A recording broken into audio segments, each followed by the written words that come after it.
దొంగే దొంగ దొంగ అన్నట్లుగా సీఎం జగన్ వ్యవహరిస్తున్నారని టీడీపీ పోలిట్ బ్యూరో సభ్యులు వల్ల రామయ్య విమర్శించారు. రాష్ట్రంలో రక్త చరిత్రను సృష్టించి ఎలక్షన్ కమిషన్ పై బురద జల్లేందుకు కుట్ర చేస్తున్నారని ఆగ్రహం వ్యక్తం చేశారు. రాష్ట్రం పంపిన ప్రతిపాదనల నుంచి అధికారులను ఎలక్షన్ కమిషన్ నియమించిందని గుర్తు చేశారు. డీజీపీనే అధికారులు సరిగ్గా పనిచేయడం లేదని, వారిపై చర్యలు తీసుకోవాలని ఈసీని కోరారని తెలిపారు. చాలా బాధాకరం.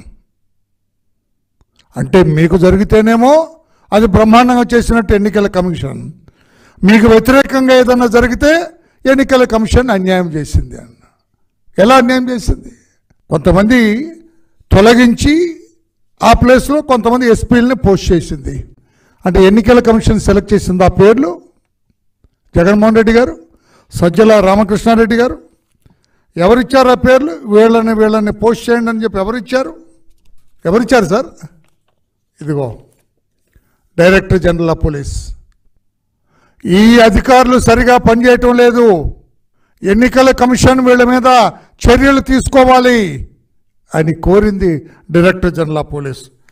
డైరెక్టర్ జనరల్ అడిగిన దాని మీదట ఎన్నికల కమిషన్, ఎలక్షన్ కమిషన్, డీజీ గారు ప్రపోజ్ చేసిన ప్రతిపాదనలన్నీ అంగీకరిస్తూ వాళ్ళ మీద చర్యలు తీసుకున్నారు. ఇప్పుడు తప్పు ఎవరిది? జగన్మోహన్ రెడ్డి గారు.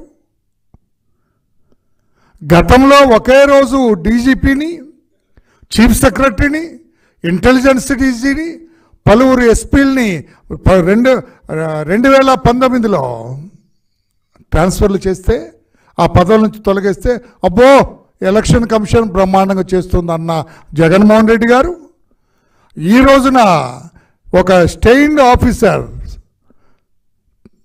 టెయింటెడ్ ఆఫీసర్స్ కొంతమందిని తొలగిస్తే ఎన్నికల కమిషన్ మీద దాడి చేస్తారా? ఇది న్యాయమా? మీ అధికారులు కాదా కారణం ఈ అరాచకానికి?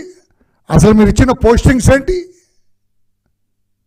ఇప్పుడు ఒకటి అరెస్ట్ చేశారు, సస్పెండ్ చేశారు కొంతమంది అధికారులని. ఇందులో సగం మంది మీ వాళ్ళేనండి. కులం పేరు చెప్పడానికి నేను చాలా బాధపడుతున్నాను. మీరు రేట్ చేశారు కనుక, మీరు నర్సరావుపేట ఎస్పీ కులం గురించి మీరు మాట్లాడారు కనుక నేను మాట్లాడుతున్నా. కులం గురించి మాట్లాడటం